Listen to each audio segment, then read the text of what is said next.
এক মাস আগে উদ্ধার হওয়া দ্বিতীয় বিশ্বযুদ্ধের মিসাইল নিষ্ক্রিয় করল সেনাবাহিনী।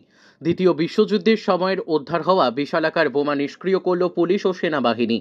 বোমা নিষ্ক্রিয় সময় বিকট শব্দ, কেঁপে ওঠে গোটা অঞ্চল। ঘটনায় রীতিমতো চাঞ্চল্য ছড়ালো বীরভূমের নানুরের সিঙ্গি গ্রাম পঞ্চায়েতের অজয় নদ লাগোয়া লাউদহ গ্রাম। উল্লেখ্য, মাস ছ- মাসখানেক আগে বীরভূমের অজয় নদ লাগোয়া নানুরের সিঙ্গি গ্রাম পঞ্চায়েতে লাউদহ গ্রামের মানুষ দেখতে পান বিশালাকার একটি লোহার বস্তু। রীতিমতো চাঞ্চল্যের সৃষ্টি হয় গ্রাম জুড়ে। ঘটনার জানাজানি হতেই পুলিশি তদন্তে জানা যায় ওই লোহার বস্তুটি দ্বিতীয় বিশ্বযুদ্ধের বোমা। পরে পুলিশের সহযোগিতায় গ্রামের মানুষজন সেই বিশালাকার বোমাটি অজয় নদী থেকে পাড়ে তুলে নিয়ে আসে। সেই বিশালাকার বোমাটি এক মাস ধরে ঘিরে রাখে বোলপুর থানার পুলিশ। পরে বোলপুর থানার পুলিশ খবর দেয় ভারতীয় সেনাবাহিনীকে।